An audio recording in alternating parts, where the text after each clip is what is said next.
tardes a todos, queridos amigos, amigas, amigues. Estamos hoy aquí para celebrar el nacimiento de un libro. Aunque parezca raro, festejamos a los libros y celebramos la aparición de hijas de la historia de la queridísima Isabel Revuelta. Estaremos con ella, también el no menos querido Alejandro Rosas y un servidor en unos instantes. Pero quiero decir que a nombre de Editorial Planeta, bienvenidos sean todos, y no solo eso, que tenemos un montón de aliados hoy que están retomando esta conversación que sucederá en instantes y poniéndola en sus propias redes sociales. Así que gracias a la Feria del Instituto Veracruzano de la Cultura, la Dirección de Infraestructura, la Dirección de Infraestructura Académica de la Universidad Autónoma del Estado de México, Bodega de Libros, la Feria Internacional del Libro de la Universidad Autónoma de California, Cafebrería El Péndulo, Librerías Gandhi, Librería La Mexicana, Publicaciones UAMX, la FILEI, la Feria del Libro de Yucatán, la Feria del Libro en Chihuahua, la Feria del Libro de la Frontera, Cúpula de Libros, CDI de Por Vida, México Desconocido, El Siglo de Torreón, la Escuela Celestín Freinet Jalapa, el Centro Cultural Yalil Gibran, el Instituto Fray Pedro de Gante, El Hombre de la Mancha, Colegio Amairani Domínguez Cruz y el proyecto Lectores por Pasión. Así que están llegando a un montón de sitios. Bienvenida, querida Isabel Revuelta, que estrenas libro. Bienvenido, querido Alejandro Rosas, que eres uno de los padrinos. ¿Qué tal? Buenas noches. Hola, ¿qué tal? Gracias. Hola a todos. ¿Qué? Bueno, tengo que decir un placer culposo, ¿les parece bien? Adelante. Claro. ¿Sabes por qué me gusta mucho presentar libros de historia? ¿Por qué? Porque puedes hacer spoilers sin que te la hagan de jamón. O sea, mueren todas. Exacto. ¿No? Y nadie se va a atrever a decirme nada al respecto porque es una verdad del tamaño de una casa. Pero a ver, querida Isabel, hijas de la historia, las mujeres que construyeron a México. Una rigurosa, acuciosa, entomológica decisión, o sea, milimétrica para encontrar a 10 mujeres que representen a este inmenso país. ¿Cómo diablos se hace eso? ¿Cómo quitas a las otras 400 que pasaron por tu cabeza? Bueno, primero qué emoción estar aquí con ustedes y presentando ya finalmente a estas hijas de la historia que efectivamente, Benito, y tú, bueno, ustedes han sido testigos, tú, Alejandro, de lo difícil que justamente fue de todas esas mujeres. Pareciera una discusión como estéril decir que las mujeres siempre hemos estado presentes en la historia de México, pero no siempre hemos estado visibilizadas. Entonces, todas estas mujeres que también con sus vidas van tramando esta tela que es México, que es nuestra nación, pues había que hablar de ellas. Y hay muchísimas, muchas. Estas 10 de alguna forma levantaron la mano. Los historiadores decimos, no me vas a dejar mentir, Alejandro, que hay personajes que te escogen y no las puedes soltar. Y a mí me parece que estas 10 hablaban muy de cerca con sus vidas de esos periodos históricos que yo quería abordar, Benito. 500 años. Fíjate, Benito, Isabel, yo quiero platicar o empezar platicando sobre, digamos, me tocó estar muy cerca del proceso con Isabel. Tú y yo, y Francisco Martín Moreno, la padecimos por momentos también cuando llegaba totalmente azotada al refugio de los conspiradores, colapsada, porque tú llegabas diciendo, acabo de escribir 200 páginas el fin de semana, Paco había escrito 180 y yo 130 y ella 3. Entonces, no puede ser, así, en el ácido totalmente, que es parte también del proceso, del detrás de las cámaras de este tipo de obras de divulgación. Pero ¿sabes qué? A mí me gusta mucho, Isabel, y quiero también que platiquemos de eso, que no es una obra complaciente, en el sentido de que ahorita está tan en boga el tema del feminismo y todas sus directrices y variantes, que por momentos me da la impresión de que sí hay obras que se están trabajando con la idea de meter con calzador el papel de la mujer en la historia. Es decir, no podemos encontrar el equivalente de Miguel Hidalgo mujer, no podemos encontrar el equivalente de Benito Juárez mujer, no podemos encontrar el equivalente de Hernán Cortés mujer.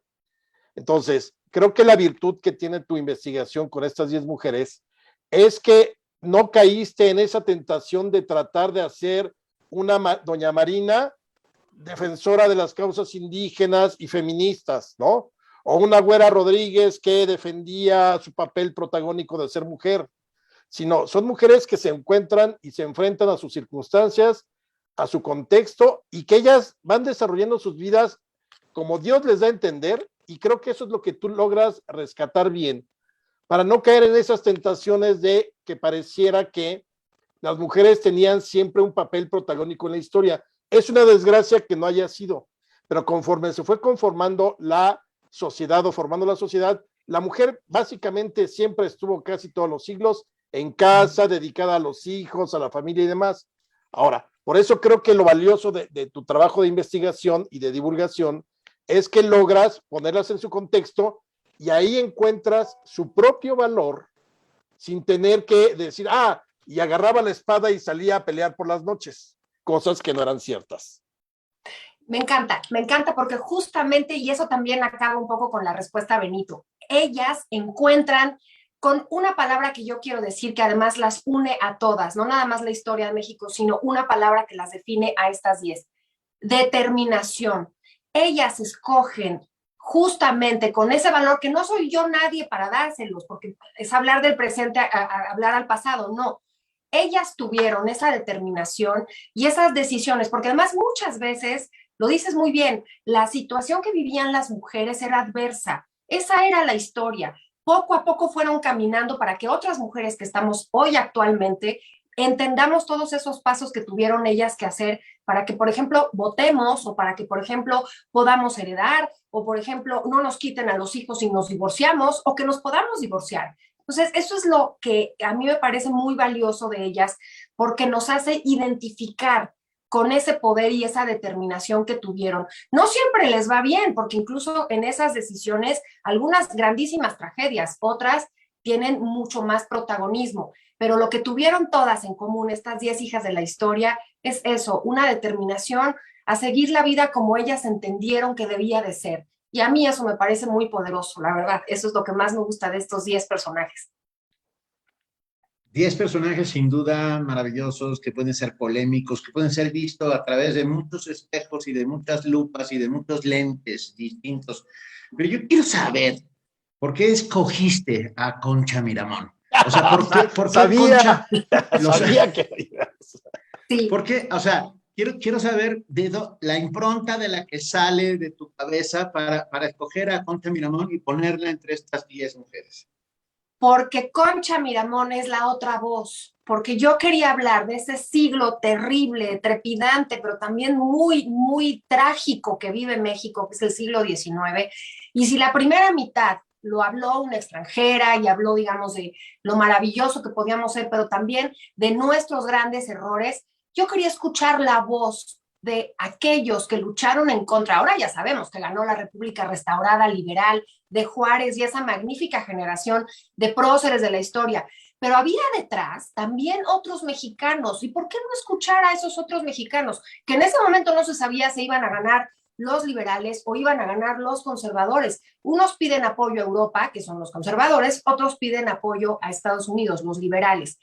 Yo quería escuchar esos otros mexicanos como Concha y Miramón, enamoradísimos entre ellos, pero también enamorados de este México. El padre de Concha había firmado nada más y nada menos que el Acta de Independencia. El mismo Miramón había sido no héroe del castillo de Chapultepec porque no muere ese día, ¿no? Lo toman prisionero. Pero también son mexicanos muy arraigados y son mexicanos que tienen algo que contar.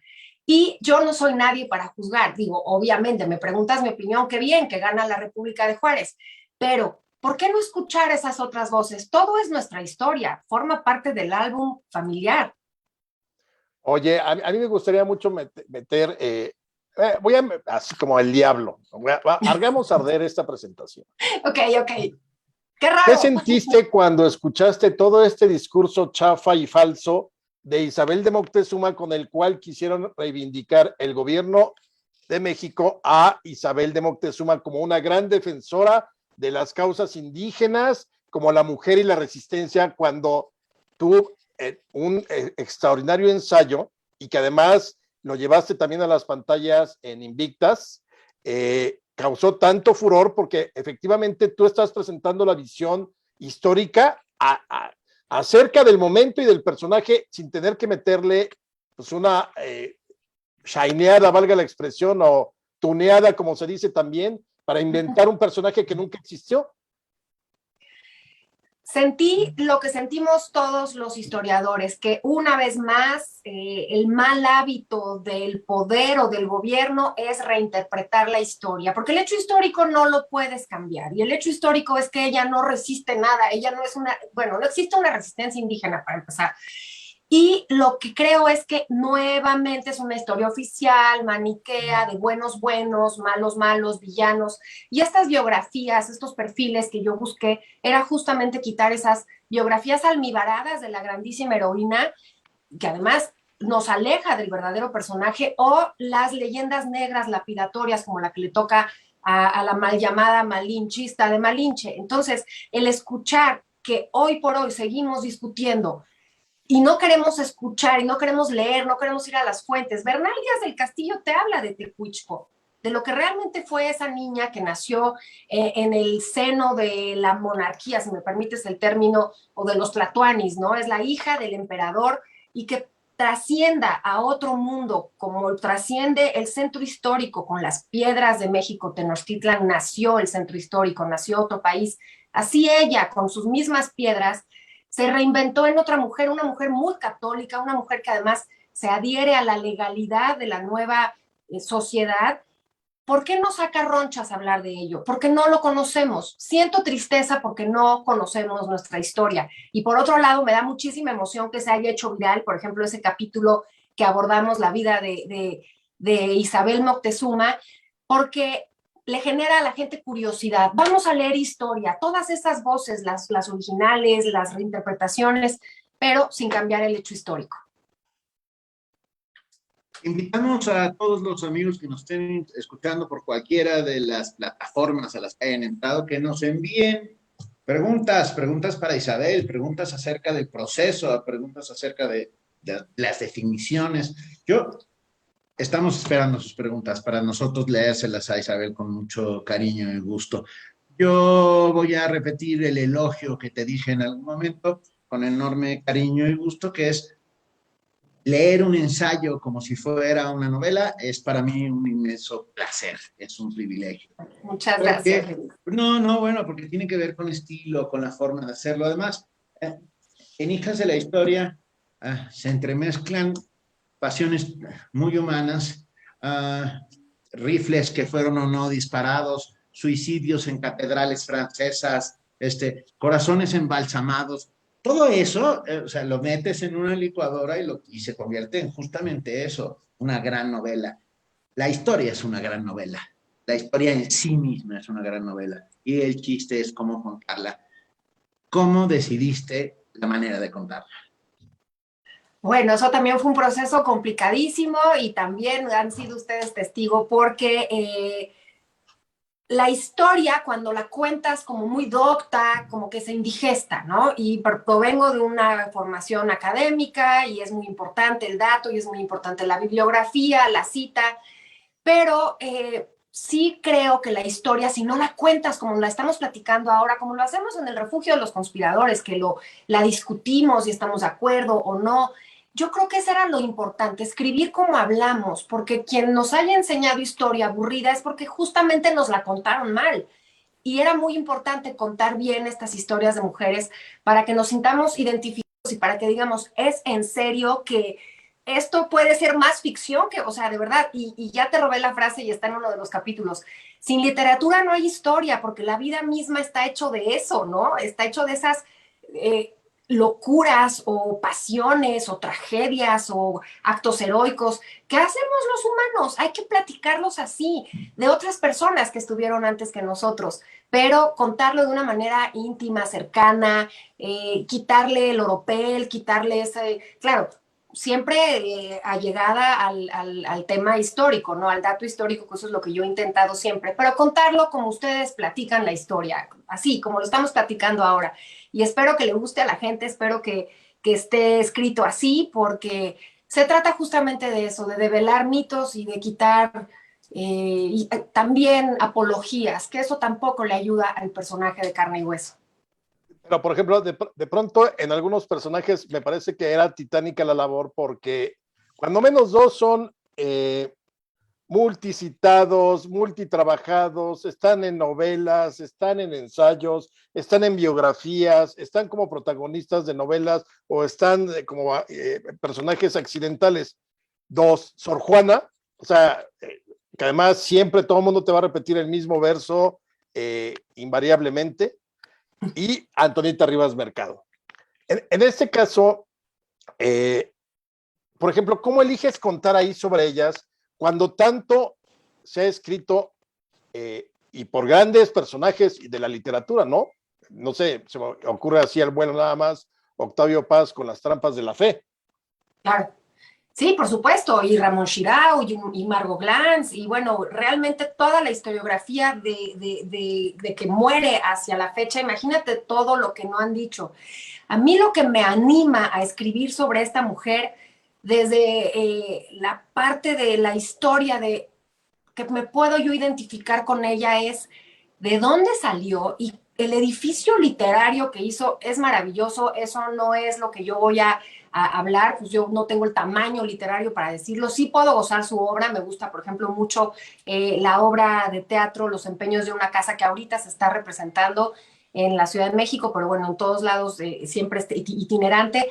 Lo que quería yo decir de Sor Juana es una mujer que el ambiente no le permite estudiar, porque no se les permitía estudiar en las universidades, busca la manera, y lo que les decía en un principio, la decisión de no me importa lo que tenga que hacer, yo me voy a dedicar a comerme el mundo y a comerme el conocimiento, a beberlo, a expresarlo, y me voy de monja, porque era una mujer muy bella, era una mujer muy inteligente, era una mujer que estaba en la corte. Si bien digamos, el origen en ese barroco novohispano importaba, también hay una discusión que si no se podía casar, claro que se podía casar, ¿no? Pero toma la decisión que no quiere esa vida, porque no la van a dejar estudiar. Y entonces, esa es la determinación que yo quería plasmar de este personaje, que además también define muy bien cómo no estaba preparada esa sociedad. Un par de prelados le rompen absolutamente esa figura, que era una rockstar, de todo el mundo quería tener que ver con ella.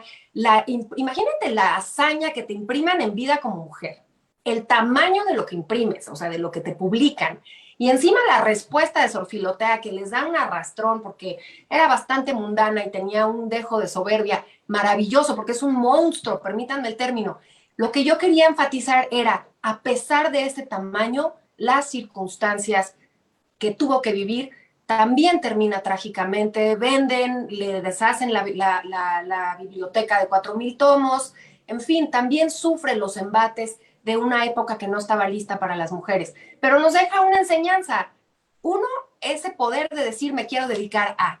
Y dos, que no muere callada, porque ahí está todo lo que dejó escrito y está la maravillosa intelectualidad que todavía emana luz de esa celda jerónima, donde además ahí están sus restos, y me parecía que había que decirlo. Hoy damos por sentado que podemos ir las mujeres a la universidad. Ella no pudo con ese tamaño de intelecto. ¿Sabes qué? En ese ensayo, perdón, Benito, lo único que creo que te faltó fue que no mencionaste cuando se aparece en 1913 en una sesión espiritista para dictar un mensaje, un poema que se llamaba Al hermano Francisco y Madero.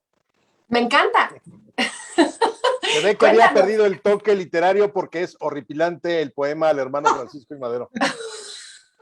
Hijo, ok, bueno, ok. Es que me quedé pensando que con todo lo que dejó, hasta dejó sus recetas de cocina, que son espectaculares. ¿Eh? Están llegando ya están llegando preguntas. Patricia Contreras Moret, en Planeta de Libros México, pone, Isabel, ¿cuánto tiempo te llevó a hacer esta investigación? 2 años y medio en la investigación y en la escritura. Venga, y hay otra. Toñita, CF en Planeta de Libros México, dice, ¿cómo decidió que con Dolores del Río cerraría este libro? Esa es una gran pregunta, muchísimas gracias, porque de hecho 9 mujeres levantaron la mano de manera como muy notoria en esta investigación y la 10ª mujer me costaba un poco de trabajo porque también jugaba yo con la idea de una mujer viva y llegar, digamos, hasta la actualidad. Pero ahí sí te voy a citar, Alejandro, porque me acuerdo que en alguna ocasión tú dijiste que a la historia hay que dejarla reposar. Y estoy totalmente de acuerdo contigo. Hay que dejar que pasen algunos años para ver cómo esa persona, ese personaje, esa vida se acomoda al hilado de nuestra historia. Y entonces, 40 años atrás, que es cuando muere Dolores del Río, me parece que es una, una fecha perfecta para terminar los 500 años, ¿no? Alrededor de 1502 nace Malintzin, ¿y qué mujer podía yo hablar del siglo XX? Y resulta que en una actriz, en una rutilante estrella de Hollywood, encarna perfectamente una mujer de ese siglo XX mexicano. Si bien fue actriz, si bien la conocemos por ello, a mí lo que me gustó rescatar como hija de la historia de México es las decisiones que toma y cómo vive muy bien ese siglo moderno, pujante, lleno de cultura y que lleva por el mundo Dolores del Río. Dolores del Río no nada más es el emblema de lo mexicano en ese estereotipo del nacionalismo, detrás de la nopalera.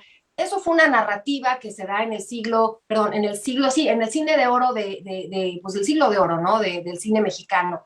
O esa estrella mítica que no se alcanzaba del previo Hollywood. Pero lo que hace a través de su vida fue vivir con una determinación absoluta de decir, yo me dedico a mi carrera. Eso no se estilaba en las mujeres. Proveniendo de donde provengo, me puedo divorciar, me puedo dar el lujo de dejar al segundo marido, porque voy a salir con un hombre más joven que es Orson Welles.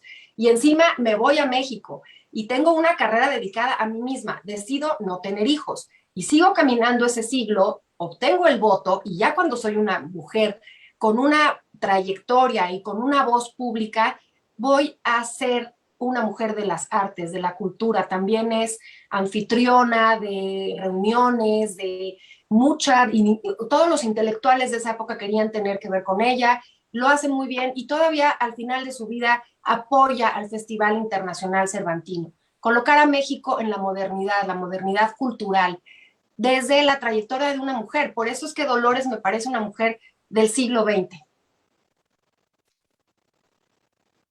Rosas. A mí también me parece que creo que fue muy afortunada la manera en que entra este último personaje, porque efectivamente se sale de los demás en términos de algún modo todos son partícipes de momentos históricos fundamentales. Tenemos a la conquista, tenemos la formación de la Nueva España con la China poblana, por ejemplo, la famosísima, que ni es china ni es poblana, y entonces echas por debajo todos los mitos que hay al respecto, pero creo que de eso se trata también la divulgación histórica.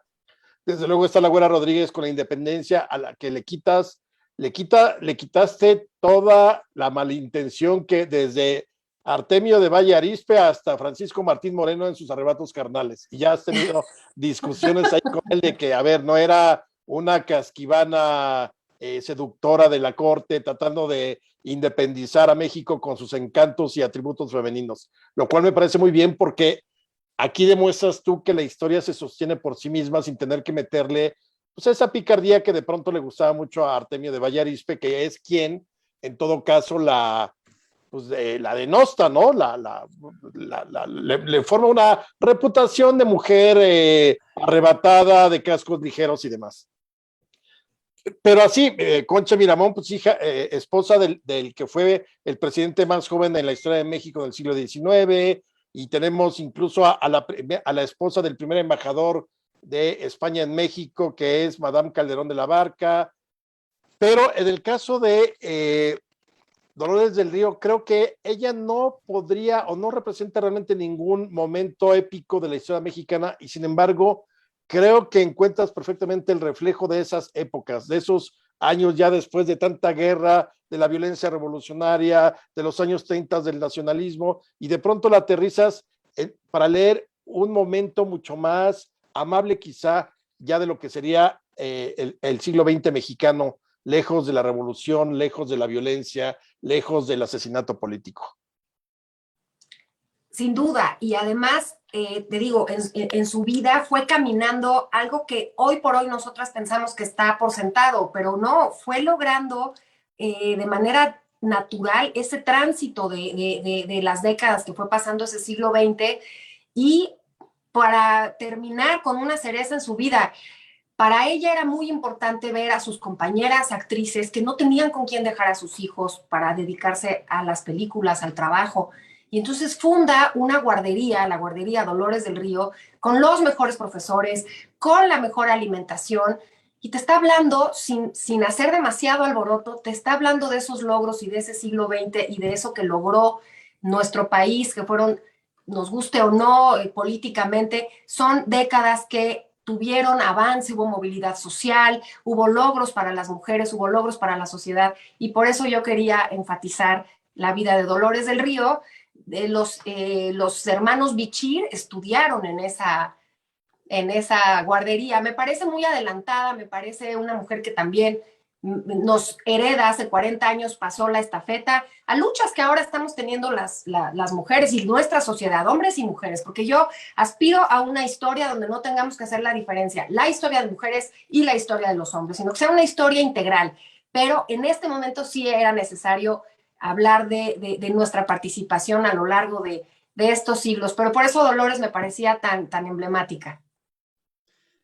Marifer Castro, desde Twitter, porque dice que no tiene Facebook, pero que manda la pregunta por Twitter por si la vemos, y si la veo, obviamente la vi, dice, podría cada uno de los ponentes, pero yo creo que es para ti especialmente, Isabel, decir cuál de esas mujeres descritas en el libro es su preferida y por qué. Ay, la pregunta dificilísima. Ay, pues quizá la que más drama me representa, porque no es que sea mi favorita, pero sí me conmueve hasta las lágrimas desde que conocí la novela. Volvemos a la novela, Benito, volvemos a la literatura. Cuando la nuera le recupera, la nuera de Antonieta Rivas Mercado, le recupera en este libro maravilloso de A la sombra del ángel, y en la vida real, al final, escribe lo que el esposo, 7 décadas después de que no hablaba de la madre porque lo abandona, y le dice, tú me recuperaste a mi mamá, gracias Catherine Blair por recuperarme a mi madre Antonieta. Creo que Antonieta Rivas Mercado tiene ese gusto y pues sí, esa preferencia, porque es una vida trágica, es una vida muy larga en cuanto a acciones en una cortísima vida. Y además me emociona muchísimo porque hoy por hoy hay una investigación en donde no nada más es mecenas, también de un siglo mexicano naciente, el siglo XX, sino que ella está al nivel con sus obras de los contemporáneos. Fue una escritora en ciernes que tenía un tamaño también grandísimo. Yo creo que ahora que lo está preguntando, me parece que es de mis favoritas, Antonieta. Y yo aquí agregaría la pregunta, ¿cuál es la que no te gustó tanto y por qué fue Dolores del Río? No, y fíjate que no. Acuérdate. Bueno, porque no. Hay Cuéntanos esa historia Dolores, porque tenías todas las dudas del mundo con respecto a Dolores del Río. Sí, lo que no me gustaba es que se pensara que porque se dedicó a la farándula, entonces yo no quería, digamos, la atención del trabajo histórico que se fuera hacia, digamos, que quería yo hablar de la farándula. Que la farándula es fantástica. Pero la farándula tiene su propia historia, es decir, no es una parte de la historia que tendrías que rechazar. Bueno, pues eso hice las paces conmigo misma y me pareció maravillosa, porque además tu papá, Benito, senda biografía que se avienta de ella, maravillosa. Entonces, digamos que es la que más me costó trabajo recuperar y es la que al final también redondea muy, muy bien el libro. Yo tengo que decir que la conocí. Sí. Sí, y bueno, y hasta sus últimos días fue ella era un monumento a sí misma. O sea, era maravillosa, se movía con una delicadeza, era muy espectacular. Siguen llegando preguntas. La maestra Chelita en el IG de Planeta de Libros dice, ¿cuál casi entraba el libro? Ah, está muy bonita. ¿Cuál mujer, cuál protagonista casi entraba al libro, pero no lo logró? Se quedó ahí en la mesa junto a la computadora. Se quedó Hermila Galindo. Hermila Galindo se quedó porque no representaba, digamos, hasta más avanzado el siglo XX. Es una mujer con una vida también muy importante, interesantísima. Se convierte en la asistente, en la secretaria, porque no existía ese término, de Venustiano Carranza. Y fue de las primeras que buscaron el sufragio femenino, pero me queda fuera porque no abarcábamos todo el siglo XX como lo hace Dolores, que termina en 1983, y además hablar de Hermila habla de una llaga terrible que es que no se logra a través de ella y de su relación con su jefe, que es Venustiano Carranza, no se logra el artículo en nuestra Constitución del 17, el sufragio femenino. Y por eso es que decidí mejor una mujer que sí vivió el éxito de ser mujer en México, bueno, éxito entre comillas, perdónenme porque tenemos muchos temas pendientes, pero me parecía que era más viable dejar a Dolores del Río en lugar de Hermila Galindo, que también vale mucho la pena. Y yo aquí me gustaría preguntar, ¿por qué no, por ejemplo, dentro de tu espectro, ya tenemos aquí las 10 ganadoras, podríamos decirlo de algún modo? ¿Dónde quedaron para ti, por ejemplo, Carlota, Margarita Maza, doña Carmelita, que creo que fue una figura fundamental para Porfirio Díaz, y Sara Pérez? Uy, bueno, Carlota se queda en Noticias del Imperio.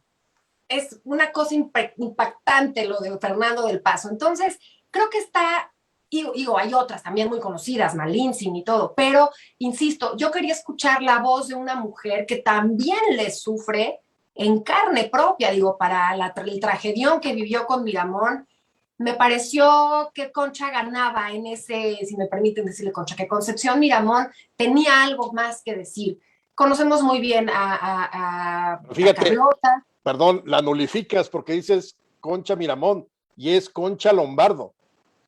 Es Concha Lombardo. Ella fue la que empieza con eso, en su costumbre, porque yo, ¿quién soy yo para quitarle a ella lo que le gustaba más que era ser la viuda de Miramón? Porque en su vida así se presentaba. Claro, ahora vamos a recuperarla, que es Concepción Lombardo. Sin embargo, ¿por qué no hablar de las otras? A ver, Sara Pérez de Madero también es un grandísimo personaje, también participa muy de cerca de la política, también es una mujer que está al lado de Francisco en los momentos más terribles. Y la mujer de la revolución por la que me decido, por la que me decanto, es Carmen Cerdán, porque Carmen Cerdán también es maravillosa la historia. Cuando decide escribir como hombre, aunque no haya escrito, yo pienso tal, se lleva la vida, o sea, imagínate, contrabandear armas, apoyar a los hermanos, ser propagandista, imprimir, y eso, Benito, y al final tomar el rifle y decir, en esta casa se defiende a la familia hasta con las garras y los dientes. Me parecía que había que poner a esa mujer de la revolución, porque además la trata muy mal ese Estado revolucionario mexicano que después le da una muy ramplona pensión. Mal, muy mal, había que ponerla. ¿Y Margarita y Carmelita?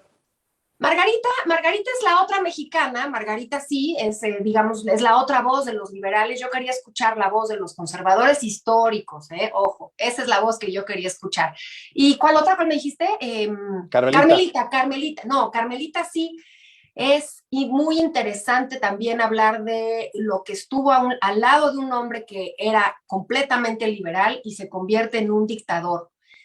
No me gusta, digo, hay que meterse a la historia, no me gusta, digamos, como que al final estuvo muy cómoda en ese papel. Habría que reivindicarla también, claro. Oye, a ver, aquí hay una pregunta en vivo de Benito Taibo que dice, ¿a cuándo una novela? Benito, pones el dedo en la llaga. Le tengo muchísimo respeto a los novelistas, a la novela histórica. pues no sé, quizá algún día, pero ahorita no, imagínate, no, no, no. Bueno, tenemos más preguntas. Fíjate, Luna Mari en Planeta de Libros dice, ¿por qué Dolores del Río y no María Félix? ¿Qué marcó la diferencia entre estas dos divas del cine nacional desde tu punto de vista, como para decidir incluir a una y no a la otra? Porque la frivolidad de María Félix no me gusta, porque me gusta mucho más la coherencia que tuvo Dolores del Río. Dolores del Río no tenía empacho en decir, yo decidí no tener hijos. Y por otro lado, María desafortunadamente tiene hijos, pero para no estar con él, tiene una vida tormentosísima con el hijo. Es de alguna manera esa frivolidad unida al personaje del cine, tampoco me gustaba. Y las hazañas que hace Dolores al final por la cultura con este festival cervantino y lo de pensar en sus compañeras artistas, pues se la llevaba de calle, la verdad, me gusta más. Y una era actriz y la otra no. Oye, pero por ahí dicen que ninguna de las dos, ¿eh? Yo, a ver, yo sí considero que Dolores del Río Sí, era, claro. era mucho mejor, bueno, era actriz. María Félix se interpretaba a sí misma, y lo hizo siempre. O sea, María Félix en el papel de María Félix. Bueno, y Dolores tuvo su etapa en el cine silente en Estados Unidos. Que necesitabas por lo menos Ah, tener un dramatis personae para ahí lo poder. interesante es que cuando le rompe el corazón a Orson Welles es que se viene a México decepcionada. Perdimos a Orson Welles, pero ganamos a una actriz de la época de oro.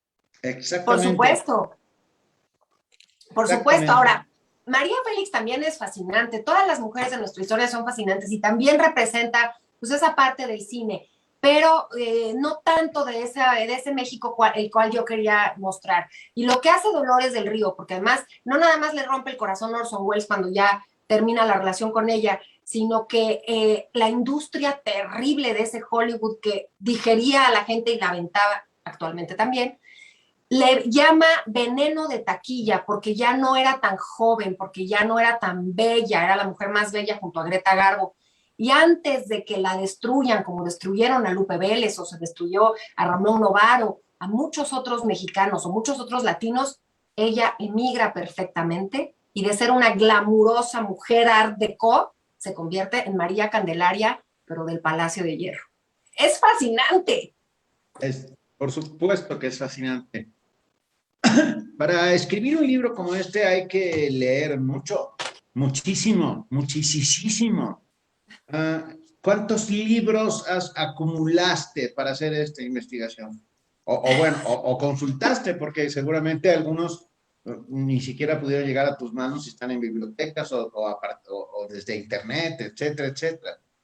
Sí, muchísimos. Y la verdad es un gozo tremendo, pero también es complicado porque entonces se hace mucho más largo el tiempo de escribir el libro. Son dos libreros que tengo en casa sobre la investigación de las hijas de la historia y sí consulté muchos archivos, consulté bibliotecas, compré mucho, leí mucho y además atrás en el libro viene la bibliografía. Permítanme enseñarles el libro porque déjenme hacer un poco de promoción. Tuve la fortuna de que también el libro tiene, es muy bello. Vamos a acabar con esto de la bibliografía. Atrás viene la bibliografía por si alguien quiere consultar. Hay una bibliografía general sobre el tema de las mujeres y hay otra de cada una de ellas por capítulo. Pero el libro es bellísimo. El libro es una edición que Planeta, la verdad, me regaló una cosa maravillosa porque dos muchachos jóvenes, Marisol Rivera y Eduardo Ramón, son los ilustradores.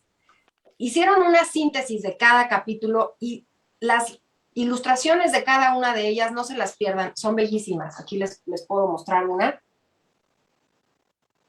Pero además de que sí leí mucho, investigué mucho, es un libro que vale la pena como arte objeto. Pero sí, Benito, leí muchísimo.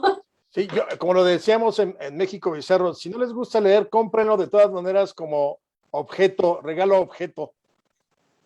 Es, Tal es, cual.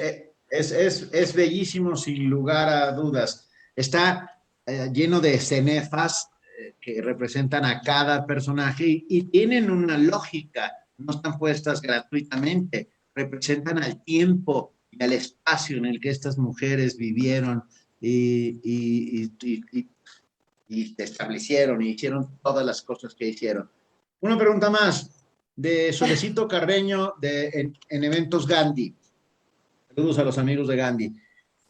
Isabel, ¿qué características consideraste para elegir a las mujeres que aparecen en el libro? ¿Crees que existe la posibilidad de un segundo tomo? Sí, lo que tienen es decisión, coherencia y determinación. Eso es lo que tuvieron. Y acabaron algunas muy mal, otras no tan mal, y obviamente creo que sí, porque mujeres hay todavía muchas en esta historia nuestra. Sí, claro que sí, ojalá que sí. Y yo aquí preguntaría, ¿por qué 10? ¿Por qué no te lanzaste quizá 25, 20? ¿Por qué esta determinación de que 10 definieran la historia de México?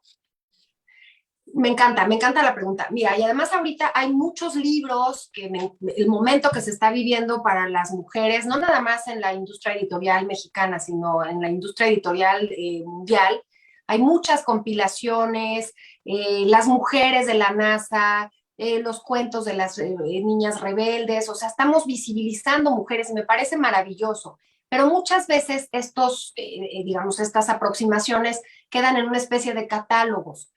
Y a mí me parece que 10 eran muy a profundidad y además que fueran hilando eso que me apasiona, que es la historia de México, que se fueran armando los siglos y sus posiciones y los acontecimientos, nos fueran dando ese hilo conductor. Ahora, sí se pueden leer también, digamos, no en el orden cronológico, pero con 10 me parece que le daba la suficiente raíz a cada una de sus vidas para hablar de nuestra historia. Pero sí, de que hay muchas, todavía puede haber muchas más. Déjame ser mala persona unos segundos. Tú sabes que no lo soy, y sin embargo, tengo la tentación, como diría Oscar Wilde. ¿Qué tres mujeres, porque no te voy a decir que digas 10, pero qué tres mujeres contemporáneas hoy que conozcas, que hayas visto, que estén alrededor, que estén ahí, crees que merecerían estar en uno de estos tomos? Benito, qué pregunta. Me cuesta muchísimo trabajo, me cuesta mucho trabajo, porque te digo que a la historia hay que dejarla reposar. Pero, sí, de acuerdo, pero piensa que ya reposamos. Pienso que ya reposamos. Julieta Fierro, porque la ciencia, el arte es lo más importante y es lo que nos va a mantener cuerdos y nos va a salvar, que nos salve la ciencia, por amor a Dios, en estos momentos. Y con ella me voy a quedar, porque todo lo demás, hay muchas escritoras, hay muchas historiadoras, contemporáneas mías, a todas las admiro y a todas les encuentro algo que dejar. Todas somos hijas de la historia, permíteme el término, pero mujeres vivas, estamos todavía en esto y me quedo con Julieta Fierro, me quedo con la ciencia. Está bien, está Pero, bien. por ejemplo, el Bester Gordillo, ¿No? la compañera Esther. Mira, O sea, todas todo ese ellas. tipo de mujeres que desprecia de pronto la clase política o la propia historia o simplemente son satanizadas porque son villanas de la historia. ¿No le entrarías a ninguna de ellas? ¿Por qué no hay esa parte? ¿Porque no existieron o porque no las había o porque no encontraste? ¿Por qué no hay mujeres que digas, híjole, esta era una bitch y no como esta, porque nos das el lado luminoso de las mujeres? Pero ¿y No, dónde pero está mira, la maldad? ¿Existe maldad o no? Simplemente son mujeres y circunstancias, porque no hay ese contrapeso en el libro. no, porque hay una cosa que también me parece que como historiadora y como divulgador uno tiene esa responsabilidad. Aquí no se trata de quitarle las malas acciones a la gente mala, porque eso no se puede quitar, el hecho histórico no se puede quitar. Tampoco le puedes poner el juicio, porque es ahí donde el historiador debe de ser perfectamente ecuánime. ¿Le entraría yo a la historia de Elba Ester? Sí, por supuesto, y también denostar y decir y denunciar sus errores, y habría que hacerlo. Pero estar en un libro de 10 mujeres cuando lo que yo busco es que esas 10 hilaran este México nuestro, esta historia nuestra, pues no me parece el momento, digamos, sería como para otro trabajo. no era vaya, hay cosas que no se les puede quitar a los personajes. Muy bien.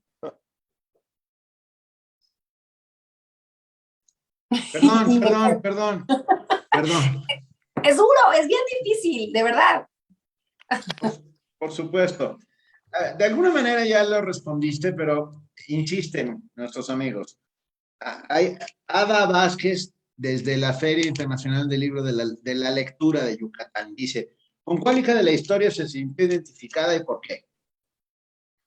Con todas me identifico porque cada una de ellas fue dándonos a las que vivimos actualmente, a las mujeres mexicanas y a los hombres, porque este libro también este libro es para todo público, lo puede leer mi hijo de 14 años, lo puede leer una chavita, un hombre, todo mundo, pero como mujer, ¿qué es lo que me identifica me identifico con cada una de ellas? Y justamente cuando estaba terminando de escribirlo, que nos pasó la pandemia por encima, todos hemos vivido momentos de angustia, de incertidumbre, y yo me atreví a poner en el prólogo, comparar un poco sus vidas con la mía, en el sentido de que todas hemos tenido alguna angustia, algún momento de incertidumbre, algo de esta historia de México que contar, y ahí me sentí identificada con ellas, porque también he vivido tragedias en este momento de la pandemia, también mucha zozobra, dificultades, y ahí vamos caminando todas. Por eso cada una de ellas me parece que me identifico. Y los hombres también. Y si hiciéramos un libro de personajes en la historia, hombres, que hay que recuperar, también me sentiría identificada porque me siento parte de ellos, porque me vinculo a la historia, porque me siento perteneciente. Y es lo que te da orgullo, lo que te da ese complemento, sentirte completa. Si te sabes la historia bien, si la ves y la consultas, pues entonces no te cuentan estos mitos horrorosos, ¿no? Y que te desvinculan por completo de un México prehispánico o de un México virreinal, que no puede ser que hoy por hoy sigan lapidando 300 años de lo que fuimos. Hemos sido más tiempo virreinato que México independiente. Por eso hay que identificarse con cada una de nuestras etapas de la historia y leerlo todo, con todas. Muy bien. ¿Hay planes de hacer una presentación física del libro, Isabel? Sí, estamos en espera de que cambie un poquito el tema del semáforo, pero muy próximamente, efectivamente, no hay como estar, como sentir al público, y nada me hará más feliz, pero sí, va a haber una presentación presencial de la cual ya avisaremos. Venga. Esa es básica, ya necesitamos volver a las canchas, como dirían. Sí, totalmente. Oye, que ya regresó el fútbol, que regresen los libros. Urge ver a los lectores como uno mismo a los ojos y saber que están ahí, que han estado todo este tiempo y que tenemos que agradecerles inmensamente el favor de su lectura, ¿no? Y de su acompañamiento y de su complicidad en estos tiempos tan difíciles. Vamos a ir cerrando, si les parece a ustedes bien. ¿Quieres decir algo más, Alejandro Rosas? Sí, bueno, yo también me congratulo, estoy muy contento porque a mí me tocó, como les comentaba al principio, ver todo este proceso es el primer libro ya propiamente de Isabel, porque ha tenido otros ejercicios editoriales, pero como coautora o dividiendo créditos y demás, que no hay que desdeñar esos esfuerzos, desde luego. Creo que cuando uno se siente a escribir, todo lo que uno puede crear tiene su propio valor y no es nada desdeñable. Son esfuerzos, créanmelo, que quien se siente a escribir cualquier tipo de trabajo, novela, ensayo, crónica, sufre, pero también al final hay una satisfacción inherente al sufrimiento. Y además, si uno no sufriera o no lo padeciera, no podría gozarlo como ahora lo está gozando Isabel después de que ya terminó su libro publicado. Creo que ha aprendido mucho de eso. Quizá en algún otro momento podemos hablar de todo lo que aprendió en este largo proceso para terminar el libro, pero pues bienvenido sea. Qué bueno que ya eres una autora totalmente, además de Planeta. Creo que es bueno, mi casa editorial y la tuya, Benito, desde hace años, o sea, prácticamente, es más, ya me deberían dar un premio o algo así, una beca o algo en Planeta. Lo vuelvo a decir porque ya llevo más de 20 años publicando ahí, pero creo que el hecho de haber ya publicado tu libro te lleva a pensar en seguir escribiendo, porque escribir, y te lo he dicho, escribimos por el gusto de hacerlo, por la pasión, por la vocación, no para estar en ferias, no para ir a la tele, no para ir a las entrevistas. Eso es como el extra, el plus que se da junto a la obra creativa y a la obra literaria. Creo que lo hacemos porque realmente está en nuestra sangre y en la pasión, y yo creo que aquí con tus mujeres se ve claramente esa pasión en cómo lo desarrollaste, cómo lo sufriste, cómo lo padeciste, cómo lo lloraste. Finalmente ahí se ve que había madera de autora. Entonces yo estoy muy contento porque finalmente vimos la conclusión de esta historia, de esta primera historia, porque seguramente tendrás que trabajar mucho en otras, que no te duermas en tus laureles, disfruta ahorita la promoción, unos meses, ir para aquí, para allá, las presentaciones, todo eso, pero hay que estar ya pensando en lo siguiente y no dormirte en una gloria que es efímera en el sentido de que pasa, luego ya el libro agarra su propia vida, su propio camino, su propio recorrido, y tú mientras ya tienes que estar en otra historia o contándonos otra historia. Muchas felicidades y me encanta estar aquí presente contigo en este lanzamiento, bueno, el lanzamiento que ya fue desde hace más de un mes, pero aquí platicando de todo lo que es Hijas de la Historia y lo que fue para ti. Ay, muchas gracias, Alejandro. Efectivamente, todo lo que dices es verdad, estuviste muy, muy cerca. Es un gozo y también es un sufrimiento, pero hay algo en ser escritor, que si ya me puedo permitir decirlo, es justamente esa magia de pensar que me están leyendo algo tan íntimo que tú escribes sola, que te estén leyendo y que tanta gente te comente y le guste tu idea y comenten y le recomiende al otro, de verdad es adictivo. Así que me declaro completamente víctima, adicta a las letras, así que seguiré, si me permiten, y gracias a Planeta. Por supuesto, estoy la más emocionada y me entusiasma hasta las lágrimas, de verdad, el haber concluido este primer libro de Las Hijas de la Historia. Gracias, Alejandro. Es una verdadera joya, así que ustedes acérquense a su librería de confianza o pídanlo por internet y tengan en casa Hijas de la Historia, porque es sin duda de muchas maneras esclarecedor. Y voy a insistir, y se lee como una novela. Sin literatura no hay historia. Isabel está haciendo literatura con la historia, contando de la mejor manera posible estos pasajes, estos sucesos de vidas extraordinarias que vinieron a transformar el rostro de nuestro país de tantas y tantas maneras.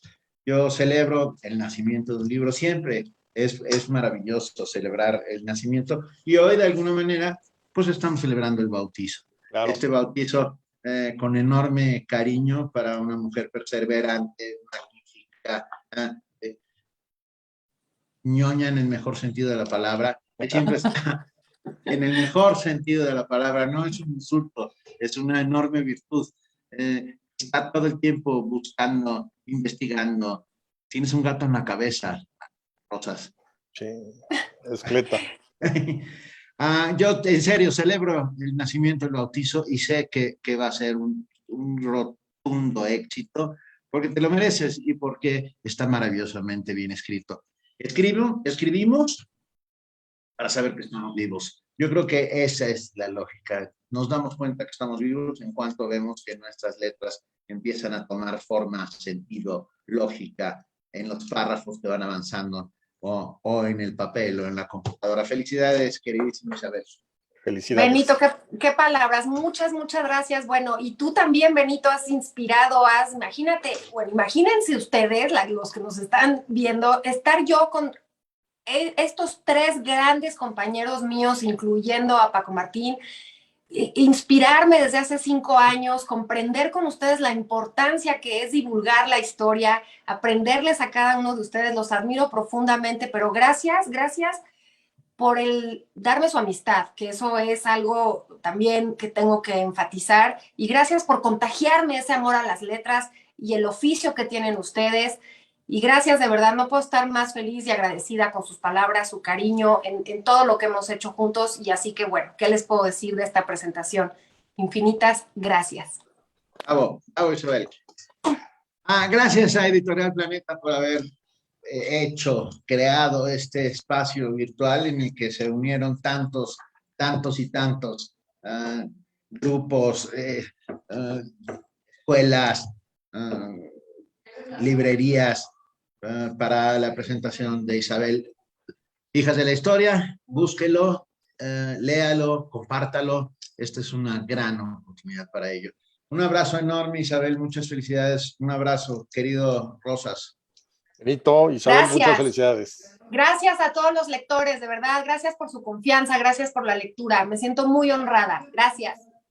Gracias, queridos.